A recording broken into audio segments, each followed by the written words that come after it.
porque nós desistimos do alto, do objetivo, do ministério que Deus confiou em nossas mãos.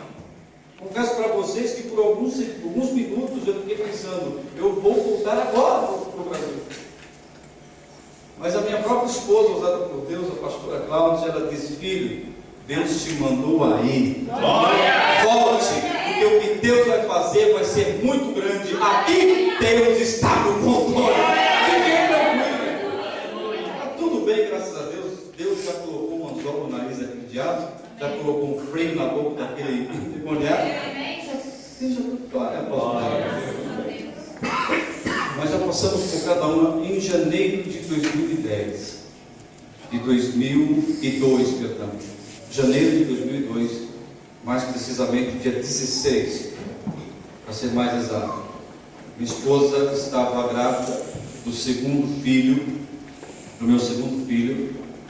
Foram 9 meses de gestação, tudo muito bem. Ela nunca teve, ela é uma mulher, não é porque é minha esposa não, mas ela é fantástica.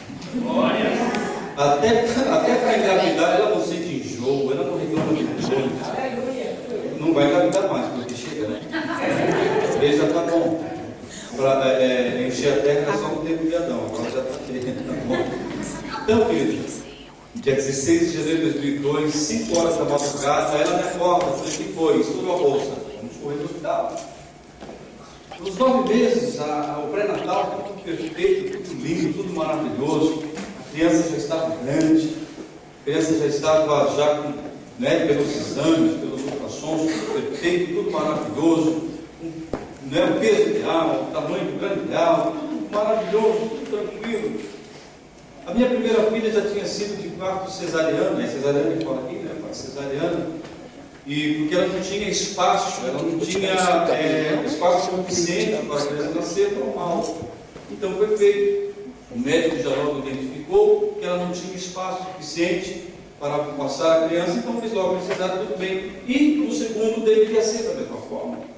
Quando nós chegamos às 5 horas da manhã no hospital, já temos todo o histórico de como tinha sido o primeiro parto, e já estava tudo acertado que seria também o parto cesariano, mas quando foi às 6 horas da manhã, trocou de plantão e entrou outra médica, e ela tinha acabado, recém-chegado de viagem, era o primeiro dia ali no hospital, e ela, minha esposa, já foi no soro para a mesa de cirurgia, e aquela médica chegou e disse: vamos fazer um parto normal. Vamos fazer um parto normal.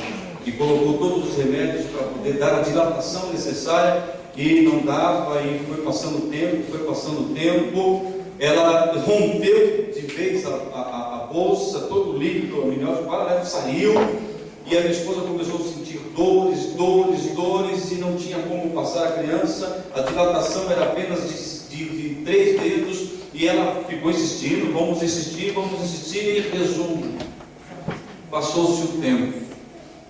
A criança tentou e se esforçou para sair, mas não conseguiu. Foi tão difícil, e a luta começou a ser travada ali na mesa de cirurgia. A minha esposa percebeu que de repente tudo se escureceu. O inferno parecia que estava ali tentando dominar, para roubar, para destruir. Ela começou a ficar fraca, e forçaram para o menino nascer. Primeiro saiu o braço, colocaram o braço de novo para dentro. Primeiro tem que sair da cabeça, forçaram, saiu o outro braço, e foi aquela luta. Quando forçaram o menino a sair, ele estava com um cordão todo enrolado no pescoço. Colocaram de volta para dentro do menino para tentar tirar o cordão. E ficou nesse período expulsivo que se diz mais de 15 minutos. O menino teve 3 paradas cardiorrespiratórias. E quando tentaram e conseguiram colocar o braço para dentro, tirar o cordão, tiraram a força, o menino já estava morto, gelado. Uma criança, 52 centímetros, quase 4 quilos. Ele teve o enforcamento, ele teve derrame na face, a face dele ficou toda vermelha, manchada de sangue. O globo ocular, aquela parte branca, ficou toda vermelha. A cabeça inchou. A minha esposa foi desmaiada no meu quarto. E o menino estava gelado. Isso eu fiquei sabendo depois, eu estou contando alguns detalhes. E colocaram, deram uma injeção de adrenalina. Ele estava paralisado, deu uma parada cardiorrespiratória, deu a nossa falta de oxigênio, porque o menino foi muito grande. O máximo que se aguenta é 3 minutos, ele ficou mais de 15. Foi dado uma injeção de adrenalina direto no seu coração, tentaram reanimá-lo.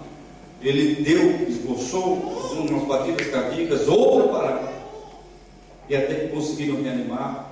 Colocaram no balão de oxigênio dele a máscara, e 100%, porque o pulmão dele não funcionava. E ele foi para UTI. Quando eu cheguei em casa, eu morava em São Paulo, na oportunidade, e de Moema, Zona Sul, até onde eu morava, Zona Norte, era quase 2 horas só por causa do trânsito. E foi o tempo que eu saí do hospital e fui para casa. Quando eu cheguei em casa, foi mais ou menos ao meio-dia. Eu liguei para o hospital, todo feliz, pai Cruz. Como é que está a criança? Como é que está a minha esposa? Olha, pai, é melhor você vir para o hospital. Quando ela falou assim, minha perna tremeu. Quando eu chego no hospital, eu vou logo para a UTI neonatal. Minha esposa estava desmaiada no quarto, não estava desacordada, porque tiveram que abrir, fazer abertura nela para poder tirar a criança. Foi uma coisa terrível, toda costurada. Não se escandaliza, isso é um testemunho muito forte. Ela não sabia nem o que estava acontecendo, ela não teve tempo de ver a criança. Se ela visse também, ela talvez até não aguentaria. Mas foi uma batalha, já tentando roubar a vida do meu filho, da minha esposa. E quando eu chego na UTI neonatal, está lá um menino de 52 centímetros, cabeça inchada, gente, desse tamanho, o rosto todo vermelho, cheio de sangue, os olhos vermelhos. Ele não conseguia respirar, aquele negócio paralisado, e só o pulmão subindo assim no peito, por causa do oxigênio 100%. E para quem conhece de medicina sabe que quando alguém recebe 100% de oxigênio, nos primeiros momentos de vida, ele pode ficar cego. Ele fica cego, 100% de oxigênio, cega a pessoa. E estava aquele menino paralisado, aquela situação, e eu olhando para aquilo, falei, meu Deus, a chefe da enfermagem chegou para mim e falou, Lúcio, o negócio é o seguinte, esse menino só está respirando porque ele está com o aparelho, a situação dele é gravíssima, gravíssima. Se eu desligo esse aparelho para você ter noção da situação dele, ele vai morrer, o coração dele está fraco. Para você ter uma ideia, nos primeiros minutos, quando ele começou a esboçar algum movimento, ele começou a ter convulsões. E já logo, quando ele estava reanimado, começaram a dar remédios fortes para tentar parar as convulsões. Quando o cérebro começou a voltar a funcionar, ele começou a ter convulsões localizadas. A perna tremia, o braço tremia. Pensa na situação. E quando aquela chefe de enfermagem saiu do lado, tinha bastante crianças ali incubadas. Ela virou, eu falei, para trás de mim, Satanás. E eu olhei assim para aquela situação, fechei os meus olhos, minha sogra estava comigo, e o menino estava quase morto, ou semi-morto, ou nada de vida. Eu fechei os meus olhos, coloquei as minhas mãos sobre aquela incubadora e orei, meu Deus, esse filho foi gerado pela tua permissão. Foram 9 meses de perfeita gestação, como da minha primeira filha. Olha a situação deste menino. Eu ia chamá-lo de Tiago, mas ele vai ser Davi. Senhor, eu vou fazer 2 pedidos ao Senhor. O primeiro é, ele é teu. Glória. Eu entrego ele nas tuas mãos agora, Senhor. Ele não é apenas meu filho, ele é teu. Agora eu te dou ele. E te peço, Senhor, o primeiro pedido é, eu não quero um menino vegetal. Tira a vida dele agora. Eu sei que o Senhor pode me dar outro menino. Tira agora, porque não queremos um vegetal, não queremos uma criança. Eu sei que o Senhor pode, conforta o coração da minha esposa, porque quando ela acordar, se ela souber da situação, o Senhor já vai confortar. Se não, o segundo pedido é, se tu tens um plano na minha vida, se tu tens uma obra para fazer na vida deste menino, e se o Senhor quer que eu conte esse testemunho lá em Leiria, em Portugal, só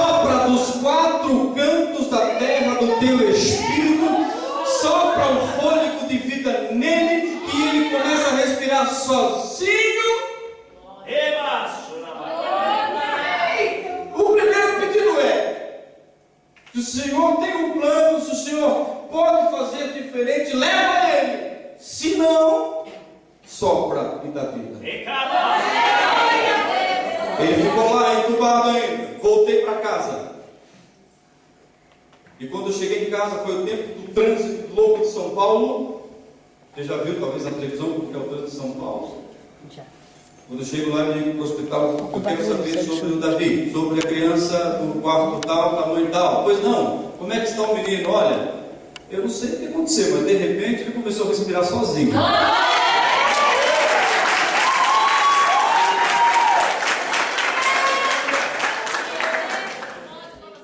Em 25 dias, ele já começou a respirar sozinho, o coração voltou a funcionar sozinho.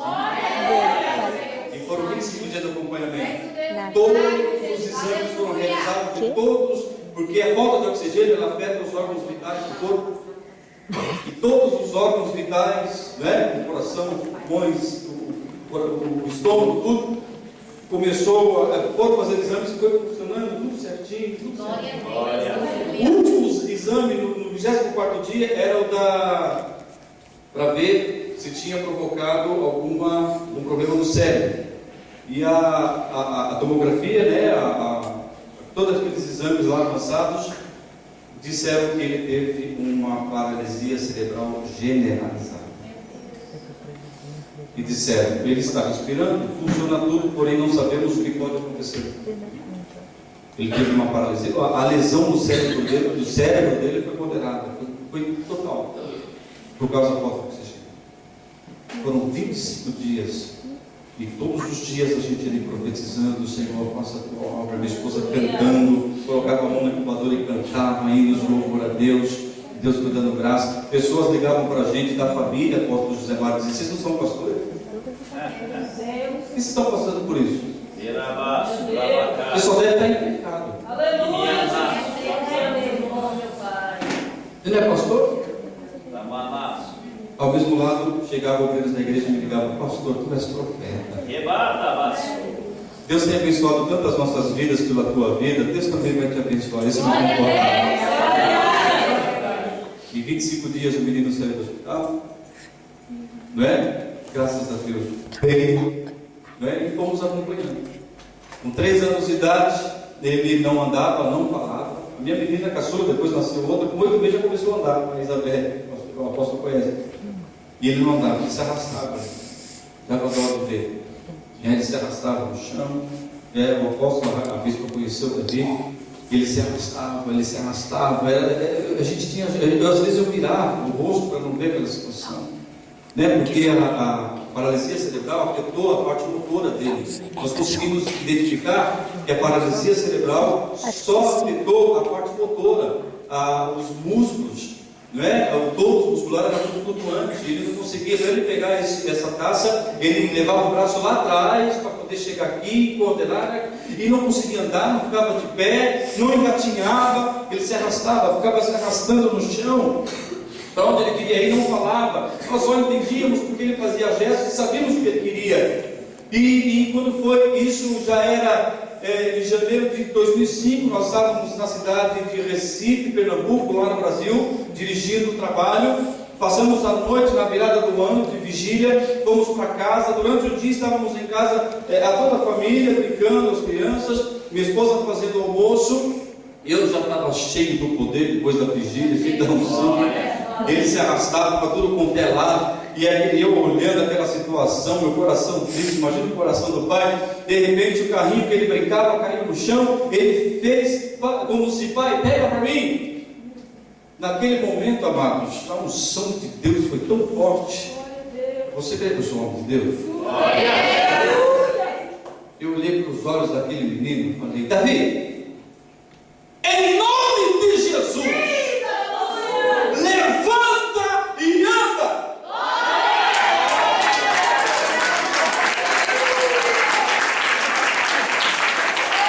Ele se arrastou até o sofá, foi se arrastando, colocou uma mão em cima do sofá, colocou a outra, levantou uma perninha, a outra, firmou, virou-se assim, de encontro ao outro sofá, Deu 1, 2, 3 passos. Hoje ele corre, hoje ele sobe a escada, hoje ele joga a bola. Aleluia! Deus é fiel!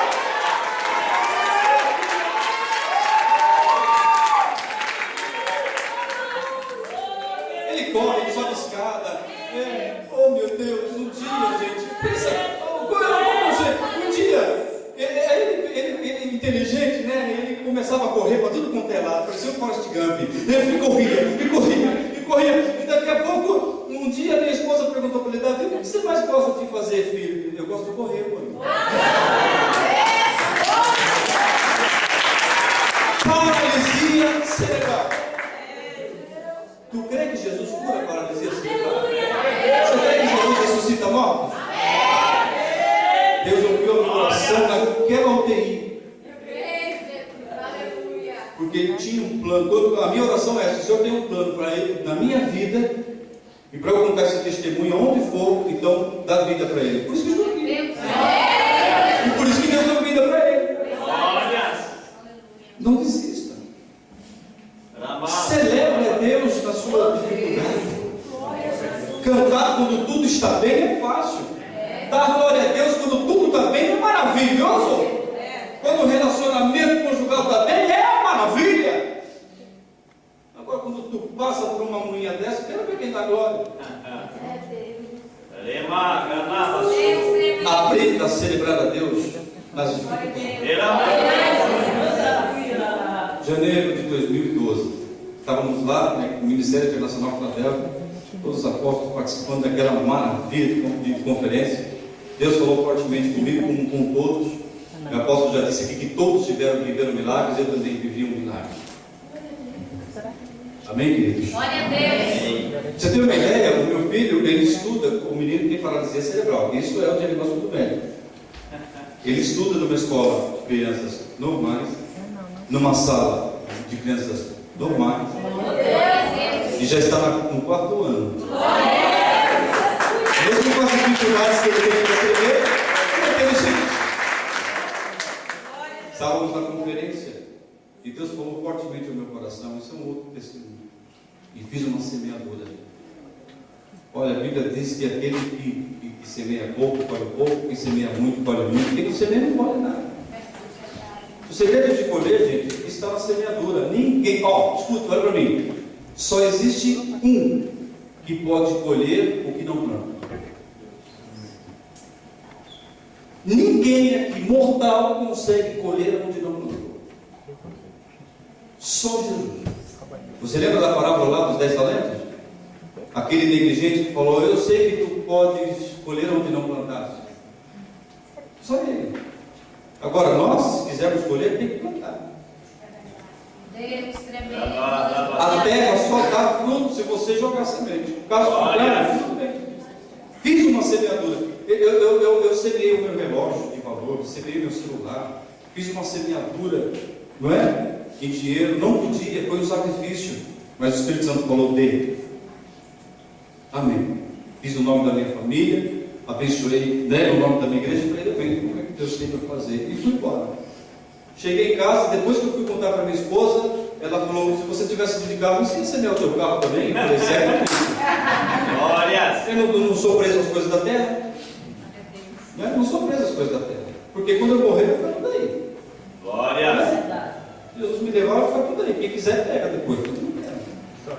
Amém, queridos? Amém! Eu voltei para Curitiba. A unção já foi dobrada. Glória a Deus. As minhas mensagens já não eram mais as mesmas, já era diferente. Glória! Glória a Jesus. A igreja começou a encher, conversões, libertações. Por isso que o inimigo se levanta contra a minha família. Porque Deus tem um propósito.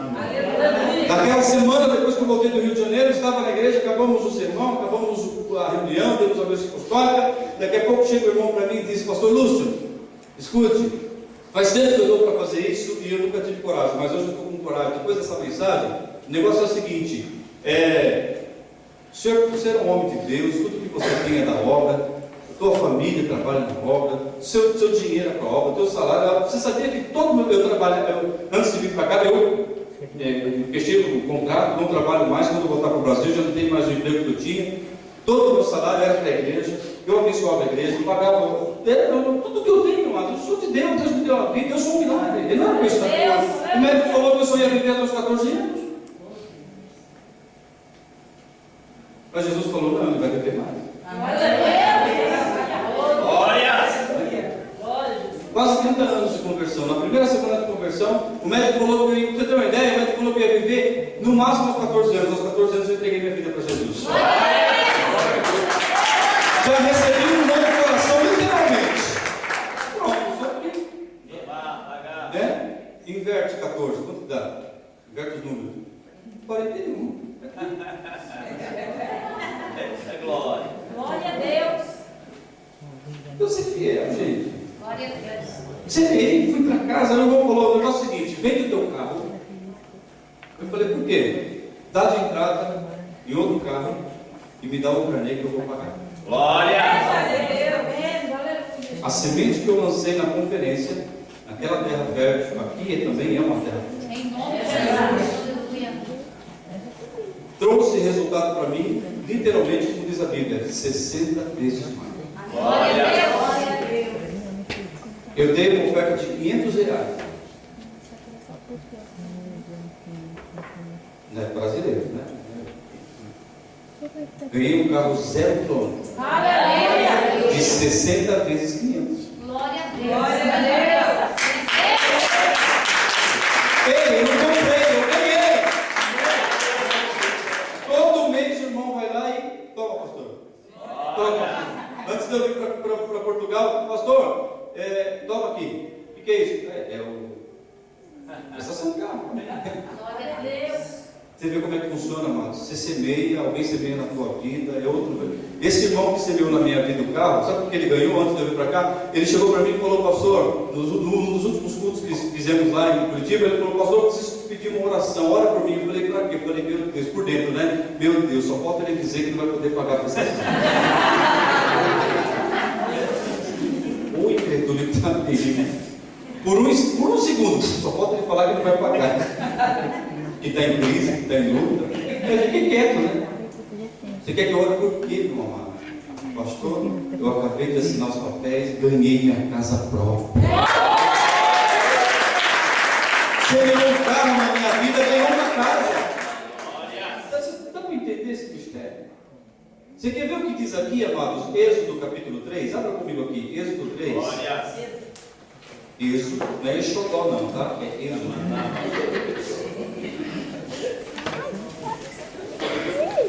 Deserto. Quando a gente fala de deserto, a gente pensa logo num lugar seco, sem nada, um lugar ermo, né? Deserto, numa linguagem figurada, né? É uma situação difícil, é um momento crítico. Ninguém do seu lado, ninguém te olha, ninguém te vê. Quando você liga para o fulano, ele diz que não está, manda dizer que não está, ninguém é família, ninguém te estende as mãos, só Deus. Mas você sabia que no deserto tem um segredo espiritual aqui, né? O apóstolo Zé estava dizendo que é um momento muito espiritual da reunião. O que eu devo fazer no deserto? Quando a pessoa entra no deserto, o que ela faz? Tem gente que fica triste, deprimida, não vai mais para a igreja, não ora, não faz mais a obra. Não é? É assim, não é? Não vou mais naquela igreja, não vou orar mais, não vou mais ler a Bíblia. Primeira coisa, não vou mais ofertar, não vou... Mas não, queridos, mais de 400 anos os hebreus estavam escravizados no Egito.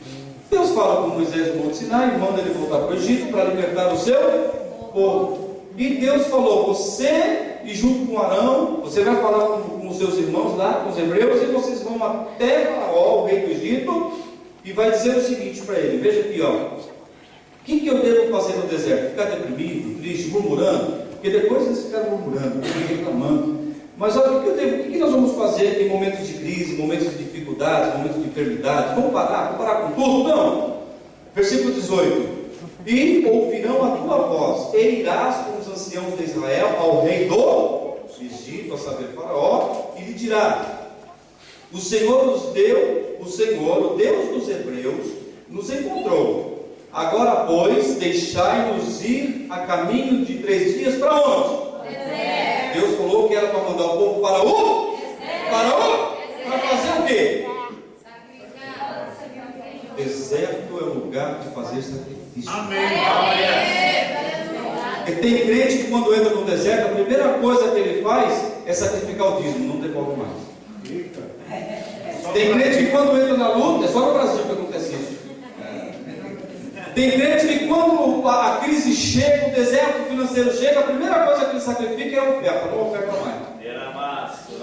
Mas aqui Deus está dizendo, manda meu povo para o deserto, porque lá eles vão me oferecer, leva o povo para o deserto para me sacrificar, para me ofertar, sacrifício. Sabe o que é o sacrifício? O holocausto. O holocausto era um animal que se colocava no altar e tinha que se queimar totalmente, até virar cinza, e a fumaça subia. A palavra holocausto significa aquilo que sobe para Deus. Se a tua oferta não é um sacrifício, não sobe para Deus.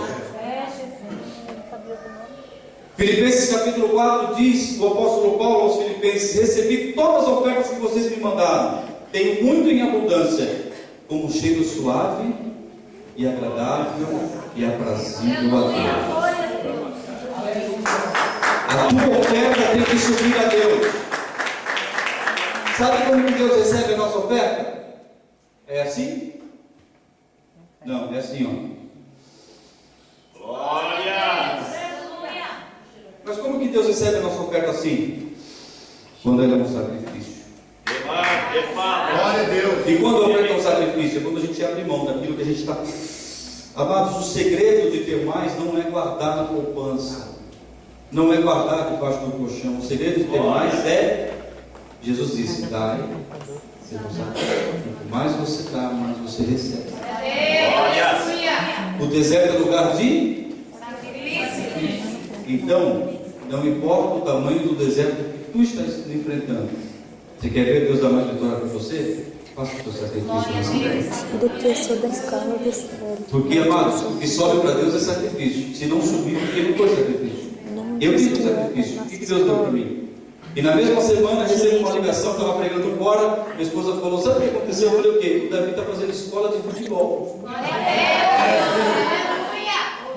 Eu vivo, eu prego. Êxodo 5, verso 1. Mas o lugar, o deserto é o lugar de fazer? Mas como que se faz o sacrifício? É chorando?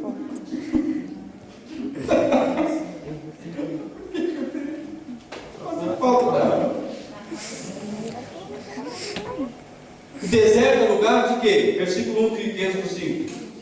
Depois foram Moisés e Arão, disseram ao faraó, assim diz o Senhor Deus, deixa o meu povo ir.